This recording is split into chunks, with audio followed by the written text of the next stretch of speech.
Catholicism is the world's oldest church, with more than 1.3 billion members worldwide. Many of the religion's modern-day followers scoff at the supernatural. Yet it is undeniable that mysterious occurrences connected to Catholicism happen all over the world. So today, here at Unexplained Mysteries, we'll be taking a look at 3 religious happenings.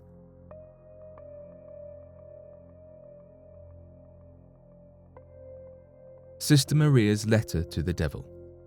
The year was 1676. Sister Maria Crocefissa della Concezione was living in a convent in southern Italy, in modern-day Parma di Montechiaro.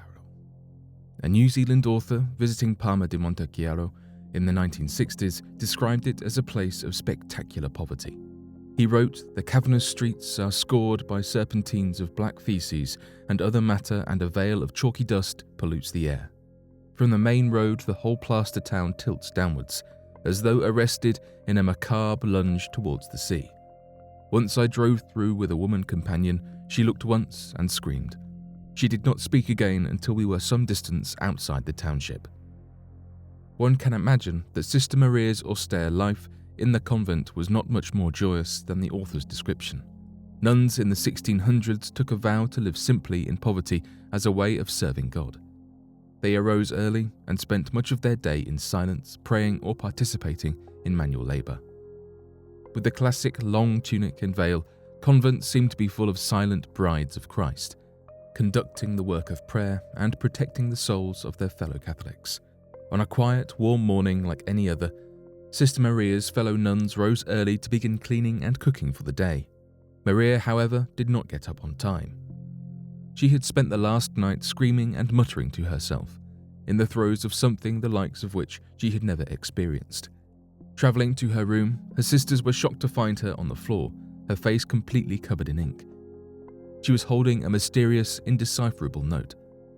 The symbols were nothing like anyone had seen before. All she would say was that the letter was written by the devil himself. The writing was a mixture of strange symbols and arcane icons, and no one could decipher it. It is not known what happened to Sister Maria, but the message she recorded has survived the ages. For the past 300 years, Lucifer's message to Christians has remained untranslated. In 2018, thanks to Italian researchers who utilized a new piece of software discovered on the dark web, part of Sister Maria's message has been decoded. By inputting a wide range of languages into the software, researchers were able to unscramble the ancient code. The letter is said to describe God and Jesus as dead weights invented by man. It claims that religion benefits no one, and that God cannot free mortals. It even references the river Styx, which in Greek mythology is a river that separates the realm of the living from the underworld. The team of scientists suggested that Sister Maria suffered from a mental illness such as schizophrenia, which often presents with religious insanity and images of the devil. However, this is only an educated guess. We can never truly understand what drove Sister Maria insane. The Weeping Statues. Hobbs is a small town in New Mexico on the edge of the vast Chihuahuan Desert. The sweeping vistas make a gorgeous backdrop for the many churches, including Our Lady of Guadalupe. The church itself has a modest interior with a classic aisle and altar, which provides services in English and Spanish. Its highlight is undoubtedly the brass statue of Our Lady herself, from which the church takes its name. She is rendered in gold with a green shawl and a wreath of rays behind her. But the decoration is not what makes her unique. In May 2018, the statue of Our Lady began to weep. Since at least the 1600s, Catholics have reported statues of Virgin Mary that appear to spontaneously weep.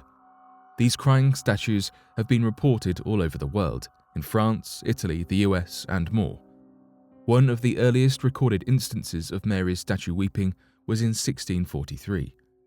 The population of Rottweiler, Germany, was under siege from the French. 42 men and women crowded into the church, begging God for salvation. As they spoke to Mary, they saw a miracle. Her eyes appeared to move back and forth, and she wept. Catholics and non-Catholics alike witnessed the spectacle. Nearly 400 years later, Mary continues to weep. In 2003, a Bangladeshi statue in a glass case began to weep, drawing thousands of onlookers. In 2017, a statue in Telangana, India, dripped red liquid from the eyes. Back in Hobbs, New Mexico, the Our Lady statue cried for over a month. Onlookers gathered to pay respects, and as they did, they noticed a strong smell. Upon examination, the liquid turned out to be a mixture of oil and balsam called the sacred chrism, the fragrant mixture which is used for anointment and ceremonial purposes within the church. The statue was closely examined, including the hollow interior, but no source of the liquid was found. As quickly as Mary's tears appeared, they dried up. By the end of July 2018, she was no longer weeping, yet the oil mixture returned months later in September. Despite a lack of formal acknowledgement from church authorities, Our Lady of Guadalupe continues to draw crowds today, desperate to see her cry.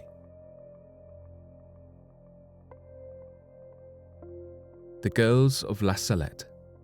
La Salette, France, is a small town at the foothills of the Alps. Today it is small, but in 1846 it was a bustling hamlet with nearly 800 residents, mostly farmers and their families. Farmers were enjoying an economic boom, due in no small part to the French Revolution of 1789. Napoleon's regime stabilized economic tensions, and the introduction of new crops such as the potato and the beetroot helped improve food security and prices. In addition to these new crops, many of the families in La Salette tended to livestock such as sheep and cows. The livestock would be released into the beautiful lush pastures on the slopes of the Alps, and local children were dispatched to complete the fairly easy task of minding the herd. On September 19th, Melanie Calvat, 15, and Maximin Giroux, 11, were enjoying the sunlight of a warm fall day. The weather had not yet turned cool, and the herd of cows they were minding was grazing on the slopes about 3 miles from the nearby village. Suddenly they noticed a woman clad in strange, vibrant clothing. She was sitting on the mountainside, weeping. The woman wore a headdress topped by a crown and a band of roses, a dress that shone with beams of light, and slippers with roses on them. She appeared bathed in a pool of light so bright it seemed to be fiery. Around her neck she wore a golden crucifix, with a hammer and nails on one end and a pincher on the other. She continues to weep, but she called the children closer to her. Neither of them were pious, but they somehow knew this was the Virgin Mary herself. They approached as in a trance. Mary told the children that today's Catholics had strayed too far from the faith. She instructed them to respect the seventh day, which was to be set aside to rest, and to respect the name of God. If her words were not obeyed, she said, the town of La Salette would be punished by famine, in particular a scarcity of potatoes. Of course, a French countryside gripped by the potato famine in 1845 could not handle more loss. Mary's message was timely. Melanie and Maximin dutifully took the message they received back to the townspeople, where they were quizzed individually. The stories matched, and the town's most prominent religious figures brought the apparition to the attention of the local priest. Despite threats of imprisonment from the French government, the children maintained their story. The site of the apparition was carefully investigated, and several miracles were documented. Someone broke off a rock in the place where Mary had been seated, and water flowed out. The water was used to cure a local woman's illness. Attendance at Mass skyrocketed, and by 1851, a new religious order and church was founded in the little town at the base of the mountain, the Missionaries of La Salette. Today, pilgrims travel from all over the world to visit the site of the La Salette apparition. The members of the order strive to spread Mary's message across the globe. Interestingly, all throughout history, there appears to be a number of strange and unexplainable phenomenon centered around religious gatherings and events that many find impossible to explain in the modern day.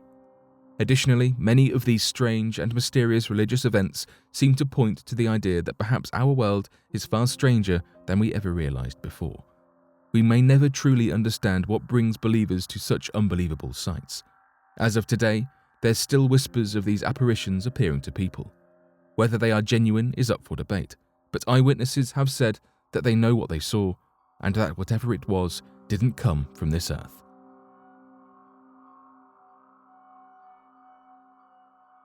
But what do you make of these unexplained religious happenings? Be sure to let us know your thoughts in the comment section below and help us by growing this community while working to solve these unexplained mysteries. Thank you for watching, and don't forget to subscribe for more videos.